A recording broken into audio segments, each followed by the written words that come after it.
Welcome to my channel. Try to hear the latest story. My girlfriend stood in the kitchen, phone pressed to her ear, laughing in that bright, performative way she saved for certain people. I was at the counter slicing vegetables for dinner, the knife moving in steady rhythm while I half listened to her side of the conversation. "Yes, of course we're coming," she said, glancing at me with a quick smile that didn't quite reach her eyes. "The lake house sounds perfect for the long weekend." She paused, listening, then let out a little sigh. "Actually, Ryan won't be able to make it after all. He's got a work thing that weekend. You know how it is." I kept chopping carrots, the blade hitting the board with soft, even thuds. She turned away slightly, lowering her voice. No, it's fine. I'll still come. It'll be good to catch up with everyone properly." The conversation drifted on old college friends planning a reunion at someone's family lake house upstate. She'd been talking about it for weeks, excited in a way that felt increasingly distant from me. I'd assumed we were going together. Apparently not. She ended the call and set the phone down, turning back to me with an apologetic tilt of her head. "Sorry about that. Ethan asked if we were both coming, and I figured it would be easier if I went alone." I wiped my hands on a towel and looked at her. "Easier how?" She hesitated, smoothing a strand of hair behind her ear. "It's just the old group. A lot of them have moved into really big roles now, partners at firms, startup founders, that kind of thing. They're all bringing spouses or partners who are in the same world, you know? I didn't want you to feel out of place." I nodded slowly. "Because I fix restaurant point-of-sale systems for a living." Her cheeks colored. "It's not that. You're great at what you do. It's just..." The conversations always turned to finance, venture capital, board seats. "Last time we all got together, you looked bored out of your mind." I remembered that dinner 2 years ago. I'd sat quietly while they argued about seed rounds and valuation multiples, nodding politely when spoken to. I hadn't been bored. I'd been trying not to point out how many of their revolutionary apps were built on tech I maintained every day. "So you'd rather go without me than have to explain what I do?" She exhaled, frustration flickering across her face. "Ryan, please don't make this dramatic. This one weekend. I'll be back Sunday night. We'll do something nice when I return. Just us." I set the knife down. The kitchen felt suddenly too warm. "Sure," I said. "Go. Have fun." Relief softened her features. She crossed the room and kissed my cheek. "Thank you for understanding. You're always so reasonable." She went to pack, humming as she moved through the apartment. I finished dinner alone, ate in front of the television, and went to bed early. She slipped in beside me hours later, smelling faintly of the lavender lotion she used before trips. I pretended to be asleep. The next morning she left in a flurry of bags and excitement. I waved from the doorway, watched her Uber disappear down the street, and closed the door with a quiet click. Then I started planning. I didn't rage. I didn't text her angry paragraphs or call her parents. I simply opened my laptop and began making lists. First, logistics. We'd lived together for 3 years in this rented loft in Brooklyn. The lease was in both our names, but I earned more steadily. I could cover it alone if needed. Most of the furniture was mine. I'd bought it when I moved in, and she'd added decorative touches. My clothes, books, tools, gaming setup, the espresso machine I'd saved for, those were easy. I called my sister, Lauren. She answered on the second ring. "Hey, you free this weekend?" "Mostly." "Why?" "I'm moving out. Today. Can I borrow your van and crash on your couch for a bit?" A long pause. "You and Vanessa are done?" "Pretty much. I'll explain when I see you." She didn't push. "I'll be there in an hour." While I waited, I packed with methodical calm. Clothes first, folded neatly into suitcases. Books into boxes. I left the decorative pillows she loved, the framed prints she'd chosen, the throw blankets that smelled like her perfume. I took my cast iron pans, my knives, my coffee grinder. I left the wine glasses she'd registered for even though we weren't engaged. Lauren arrived with coffee and quiet support. We worked all afternoon. She asked only once, "You sure about this?" "I've never been surer of anything," I said, taping a box shut to be why evening the loft looked half empty. My desk was gone from the corner, my gaming chair missing from the living room.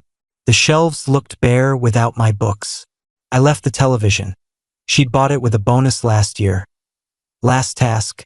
The note that I sat at the kitchen island with a plain sheet of paper.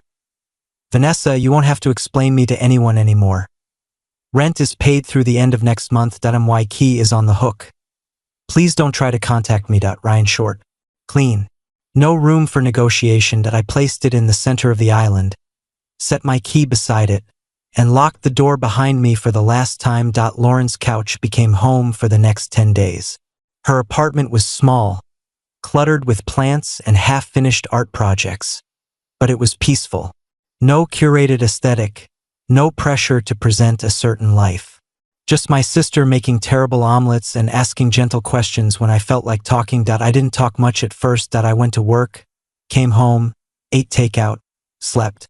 I canceled the joint streaming accounts, changed passwords, removed her as emergency contact on forms. I unfollowed her friends on social media one by one, quietly pruning connections that had never really been mine. The numbness lasted about 2 weeks. Then, slowly, space opened up inside me. Space to think about what I actually wanted. I'd always meant to get my network engineering certification. Vanessa had rolled her eyes whenever I mentioned it. "You already make good money? Why stress yourself with more exams?" So I'd let it slide. Now I enrolled in an online course and started studying every evening. I reconnected with Sam, an old coworker who'd moved to Austin. We started playing online again, trash-talking like we used to before life got complicated. I joined a local climbing gym. The first session left me shaky and exhilarated. The second felt like coming home. 3 weeks after the move, a text came from a number I didn't recognize. "Ryan, it's me. We need to talk." "This is insane." I stared at the screen. The tone was pure Vanessa, annoyed that I'd disrupted her narrative. I didn't reply. The next day, "I'm sorry I hurt your feelings. It wasn't about you being less, it was about the group dynamic. Come home so we can work this out." Still nothing from me. Day 4. "The apartment feels wrong without you. I miss hearing you make coffee in the morning. Please just answer." I almost felt the old pull, the desire to smooth things over, to be the reasonable one who fixed problems. Then I remembered her voice on the phone. Ryan won't be able to make it after all. I left the messages on read. A week later, my phone rang. Her best friend Claire. I let it go to voicemail. Claire left a message, voice tight with disapproval. "Ryan, whatever Vanessa said, she didn't mean it like that. She's been crying nonstop. You're punishing her for one thoughtless comment. Call her." I deleted it and blocked the number. The first direct sighting came a month later. I was at the climbing gym on a Thursday evening, chalking my hands before a tricky overhang, when I glanced toward the entrance and saw her. She stood just inside the doors, scanning the space, wearing the expensive athleisure she'd started buying last year. Our eyes met. She walked over slowly, as if approaching a skittish animal. "Hey," she said softly. "I hoped I might find you here." I lowered my hands, breathing steady. "You shouldn't have come. I just want 5 minutes." Her eyes were red-rimmed, makeup minimal. She looked tired in a way concealer couldn't hide. I waited. "I was awful," she said. "I diminished you to make myself feel better about keeping up with people who don't even matter. I didn't realize how much I relied on you being there, quietly supporting me, until you weren't." I nodded once. "Okay. That's it? Okay? You said it. I heard it. Frustration flashed across her face. Ryan, I'm trying to apologize. I accept your apology, I said calmly. But it doesn't change anything. She stared at me. So that's it? 3 years, and you're just done. I'm done with being an inconvenience you manage. Her mouth opened, closed. For the first time, she had no script. I hope you figure things out, I said. Take care. I turned and walked toward the wall. I didn't look back to see if she left. 5 months later, I had my own place again. A small one-bedroom in Queens with tall windows and quiet neighbors. The certification exam was behind me. I'd passed on the first try. A new job offer came shortly after, senior network engineer at a growing fintech company. Better pay, remote-friendly, actual growth potential. I'd started dating casually. Nothing serious yet, just coffee with women who laughed at my jokes and didn't care about follower counts. One Saturday afternoon, I was at my favorite bookstore cafe. Laptop open, debugging a side project while sipping an iced Americano. A shadow fell across the table that I looked up. Vanessa stood there holding a paper cup, hair pulled back, wearing a coat I didn't recognize. She looked composed on the surface, but her eyes gave her away, uncertain, searching. Hi, she said. Mind if I sit for a minute? I closed the laptop. It's a free country. She sat opposite me, wrapping both hands around her cup. You look good. Happy. I am. She nodded, swallowing. I heard you got the certification. Congratulations. Thanks. A long pause.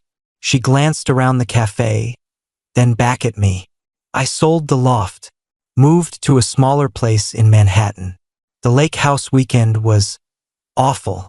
Everyone kept asking about you. I didn't have good answers. I waited. I've been in therapy, she said quietly, trying to understand why I needed to curate everything so carefully, why I was willing to hide someone I claimed to love. I felt a flicker of something, recognition, maybe, not forgiveness, just acknowledgement that people can change, even if it's too late for it to matter to me. I'm glad you're doing the work, I said. Her eyes filled. Is there any chance, any at all, that we could try again? I'm not the same person. I looked at her for a long moment, really looked. The woman across from me was struggling, growing, hurting, but she wasn't my responsibility anymore. No, I said gently. There isn't. She pressed her lips together, nodding. A tear slipped down her cheek. She wiped it away quickly. I understand, she whispered. I really do. She stood. Take care of yourself, Ryan. You too. She walked out without looking back. The door chimed softly behind her. I opened my laptop again. The code was still there, waiting. I took a sip of coffee. Still cold, still good, and got back to work. The quiet wasn't empty anymore. It was full of possibility, built line by line, choice by choice. And for the first time in years, it was entirely mine.